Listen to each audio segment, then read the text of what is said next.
Hello बच्चों, कैसे हो आप लोग। आज फिर से मैं अपने क्लास में आप सभी का स्वागत करता हूं। आज हम पढ़ने वाले हैं, बहुत ही मजेदार पार्ट है, लेसन है इंटीग्रेशन। ठीक है, जैसा कि हमने पिछले वीडियो क्लास में पढ़ा था कि डिफरेंशिएशन पढ़ा था, तो हमने बताया था कि डिफरेंशिएशन क्या है, जस्ट अपोजिट है इंटीग्रेशन का, या यूं कहिए इंटीग्रेशन क्या है, जस्ट अपोजिट है डिफरेंशिएशन का। यानी डिफरेंशिएशन और इंटीग्रेशन दोनों एक दूसरे का क्या है, उल्टा है। ठीक है, अपोजिट है। तो आज हम इंटीग्रेशन का चैप्टर पढ़ने वाले हैं। तो आज हम सबसे पहले बेसिक फॉर्मूला जो भी है उसे पढ़ लेते हैं कि हमें एक्सरसाइज बनाने में आसानी रहेगी। तो चलिए हम स्टार्ट करते हैं कि इंटीग्रेशन में कौन कौन से फॉर्मूले हैं और कैसे बनाया जाता है। ठीक है, तो गाइज हमारे चैनल को लाइक कीजिए, सब्सक्राइब कीजिए, शेयर कीजिए, बेल आइकन दबाना ना भूले, ताकि सभी हम लेटेस्ट अपडेट क्लास हम आपके पास पहुंचा सके। चलिए, तो हमने डिफरेंशिएशन पढ़ा था, तो उसमें बताया था कि डिफरेंशिएशन को कैसे रिप्रेजेंट करते हैं, डी अपॉन डी एक्स से। उसी तरीका से हमने बताया था कि इंटीग्रेशन को हम रिप्रेजेंट इस तरीका से करते हैं। ये है यही हमारा हो गया इंटीग्रेशन का। चलिए देखते हैं, जैसे क्या है कि इंटीग्रेशन में मेरा सबसे पहला है x to the power n dx, और हमेशा dx लगाएंगे। और इसमें एक कांस्टेंट टर्म भी आता है। इंटीग्रेशन जब हो जाता है तो हमें एक कांस्टेंट टर्म आता है। हालांकि डिफरेंशिएशन में ऐसा नहीं आता था, लेकिन इंटीग्रेशन में एक कांस्टेंट टर्म आता है, उसका भी हमें ध्यान रखना है। तो हम क्या करेंगे, इंटीग्रेशन में जो वैल्यू है ना, उसमें हम क्या करेंगे, एक जोड़ देंगे और नीचे में एक से भागो रहेगा। जैसे x के पावर n है ना, तो x के पावर n प्लस 1 बटा n प्लस 1। ठीक है, यही चीज ना हमने डिफरेंशिएशन में पढ़ा था, तो उसका वैल्यू आया था x के पावर n। लेकिन इंटीग्रेशन में हमने क्या पढ़ लिया, x के पावर n तो होता है एक जोड़ते हैं, तो x के पावर n प्लस 1 बटा n प्लस 1 अब प्लस c। अभी हमने बताया था ना कि एक कांस्टेंट टर्म आता है, यही वो कांस्टेंट टर्म है। ठीक है, तो यानी x के पावर n dx हो गया n x के पावर n प्लस 1 बटा n प्लस 1 प्लस c। तो उसी तरीका से 1 बाई एक्स dx हमारा क्या हो जाएगा, log x प्लस c। ठीक है, इंटीग्रेशन है e के power x dx equal to e के पावर x प्लस c। फिर से a के पावर x dx हमने क्या पढ़ा था, a के पावर x बटा log a प्लस c। देखिए, डिफरेंशिएशन और इंटीग्रेशन में एक e के पावर x ही है, जो वहां भी e के पावर x डिफरेंशिएशन में आ रहा था और इंटीग्रेशन में आ रहा है। वहां पर हमें क्या पढ़े थे, डिफरेंशिएशन में log x का डिफरेंशिएशन करते थे तो हमें 1 बाई एक्स आता था, और यहाँ पे इंटीग्रेशन में हम 1 बाई एक्स का इंटीग्रेशन कर रहे हैं, तो हमें क्या आ रहा है, log x आ रहा है। उसी तरीके से इंटीग्रेशन ऑफ a के पावर x dx है, तो a के पावर x बटा log a प्लस c। ठीक है, अब हम देखेंगे कि cos x, चलिए ऊपर देखते हैं, integration of cos x dx। cos x का क्या होता है, sin x प्लस c। ठीक है, आ गया। अब हम देखेंगे sin x का, sin x dx तो minus cos x plus c, क्योंकि हमने वहां पिछले में डिफरेंशिएशन में cos x का डिफरेंशिएशन करते थे तो माइनस sin x आता था, और यहाँ पर sin x का इंटीग्रेशन कर रहे हैं तो माइनस cos x आ रहा है। ठीक है, जस्ट उल्टा है। ठीक है, अब यहाँ पर है integration of sec square x dx, तो हमारा क्या हो गया, tan x प्लस c।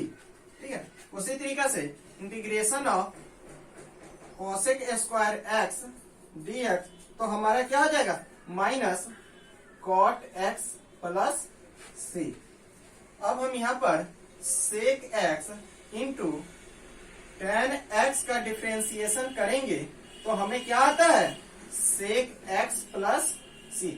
जो भी सभी बच्चे से हम यही कहना चाहेंगे कि डिफरेंशिएशन का फॉर्मूला अगर याद है सभी फॉर्मूला याद है तो इंटीग्रेशन बन जाए का याद करने का आपको जरूरत नहीं, या इंटीग्रेशन का याद कर लेते हैं तो डिफरेंशिएशन का याद नहीं करना पड़ेगा। ठीक है, चलिए अब उसके बाद देखते हैं। उसके बाद अब क्या है, आप लोग इसे याद करते रहेंगे, फिर हम अगले क्लास में इसका क्वेश्चन सॉल्यूशन करवाएंगे। ठीक है, अब हम देखेंगे cosec x into cot x बराबर क्या होता है, minus cosec x plus c। ठीक है, तो cosec x into cot x का क्या है, डिफरेंशिएशन में हमने किया था डिफरेंशिएशन ऑफ cosec x, तो cosec x का क्या आया था, cosec x into cot x minus में, अब वही माइनस यहाँ आ गया और cosec x into cot x का cosec x आ गया। ठीक है, अब 1 by root under 1 minus x square. अब ध्यान में आ रहा है कुछ, हमने किसका पढ़ा था, साइन इनवर्स एक्स का डिफरेंशिएशन था 1 by root under 1 minus x square. उसी तरीके से इंटीग्रेशन में 1/1 माइनस एक्स स्क्वायर बराबर sine inverse x plus c. Integration of 1, अब यहाँ पर है 1 प्लस एक्स स्क्वायर, तो ये किसका है, tan inverse x plus c. उसी तरीके से integration of 1 by x into root under x square minus 1 d x, तो ये हमारे क्या हो गया, सेक इनवर्स एक्स प्लस सी। ठीक है, अब हम उसी में याद रखेंगे कि अब ये साइन वाला है ना, तो हम इसके सामने लिख रहे हैं, अब इसके सामने क्या हो गया, minus 1 by root under 1 minus x square d x हमारा क्या हो गया, माइनस यहां पर हो जाएगा cos inverse x plus c. Cos inverse x plus c का हमारा क्या हो गया, माइनस में आ गया। उसी तरीके से minus 1 by 1 plus x square हमारा क्या हो गया, माइनस, चाहे माइनस वाला बाद में पढ़ेंगे, चलिए ठीक है, पहले हम ये देख लेते हैं, माइनस का उपयोग अभी नहीं आएगा। ठीक, उसी तरीके से tan x का अब हम देखते हैं, tan x का डिफरेंशिएशन क्या आएगा, tan x dx, तो tan x का आता है minus log cos x plus c। ठीक है, tan x का डिफरेंशिएशन होता है minus log cos x plus c, या cot x का डिफरेंशिएशन हो गया log sin x plus c। ठीक है, tan x का डिफरेंशिएशन क्या हो गया, minus log cos x plus c, और cot x का इंटीग्रेशन और integration of cot x dx का हो गया log sin x plus c। ठीक है, उसके बाद आता है integration of sec x dx, तो sec x dx का इंटीग्रेशन क्या हो गया, तो log sec x plus tan x plus c, यानी कि sec x का डिफरेंशिएशन क्या होता था, sec x into tan x, तो यहाँ पर इंटीग्रेशन है, तो इंटीग्रेशन ऑफ sec x क्या हो गया, log sec x plus tan x plus c। ठीक है, इसी का एक और फॉर्मूला होता है sec x का, sec x को हम ये भी कह सकते हैं log tan pi by 4 plus x by 2। ठीक है, ये मॉड में है प्लस c। ठीक है, sec x dx का integration log sec x plus tan x plus c, या log mod of tan pi by 4 plus x by 2 plus c। ठीक है, आप लोग इसे साथ साथ नोट करते रहें, समझते रहें, जब हम एक्सरसाइज पढ़ाएंगे उस वक्त क्या रहेगा, बहुत ही आसान रहेगा। अब हम पढ़ेंगे integration of cosec x dx।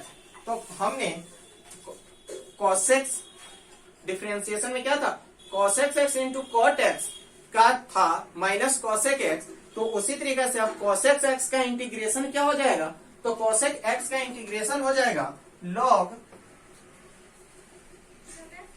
cosec x minus cot x plus सी। ठीक है, इसी का एक फॉर्मूला है log tan x by 2 plus सी। ठीक है, cos x dx हो गया log cos x minus cot x plus C, या हम कह सकते हैं कि cos x dx का integration log tan x by 2 plus सी। ठीक है, दोनों फॉर्मूला है, जो हमें इच्छा हो वो हम लगा सकते हैं। ठीक है, उसके बाद है 2 sin a into cos b।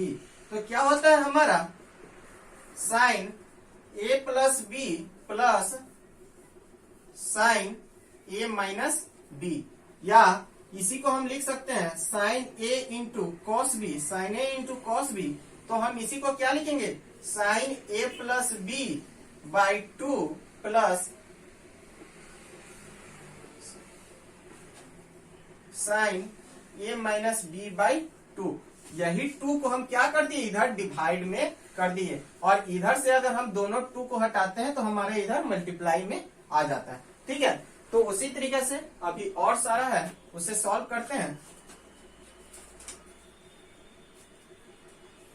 2 cos a into sine b बराबर क्या होता है हमारा साइन a plus b minus sine a minus b. तो हमारा cos a into sine b क्या हो जाएगा साइन a plus b by 2 minus sine a minus b by 2। ठीक है, ये सारा फॉर्मूला अभी हमारे साथ उपयोग होगा। जब हम एक्सरसाइज बनाएंगे तो सभी फॉर्मूला का हम क्या करेंगे, उपयोग करेंगे। ठीक है, आप लोग इसे याद कर लें कि बाद में कठिनाई ना हो। और गाइज चैनल को सब्सक्राइब कर दे। हम आर.एस. अग्रवाल का सभी एक्सरसाइज बनाएंगे और आपके पास पहुंचाएंगे। ठीक है, ताकि आपको किसी भी प्रश्न का सॉल्यूशन ढूंढने में कठिनाई न हो, या कोई भी चीज आपको कहीं और से कठिनाई के साथ उपलब्ध न होना पड़े। सभी क्लास क्या करेंगे, आपके पास पहुंचाने का पूरा प्रयास करेंगे। ठीक है, 2 cos a into cos b क्या होता है cos a प्लस बी जोड़ cos a माइनस b। तो उसी तरीके से हमारा क्या बन जाएगा cos a into cos b हो गया cos a plus b by 2 जोड़ cos a minus b by 2। फिर हमारा एक बन जाएगा sin a into sin b। sin a into sin b हमारा क्या हो जाएगा cos a minus b minus cos a plus b। तो अगर हम यहां से 2 हटा दे sin a into sin b हमारा क्या बन जाएगा cos a minus b by 2 minus cos a plus b by 2। तो गाइज आप लोग इसे नोट करें, और फिर से अगले वीडियो में हम क्या करेंगे कि सभी एक्सरसाइज सॉल्व करेंगे। चलिए, थैंक यू।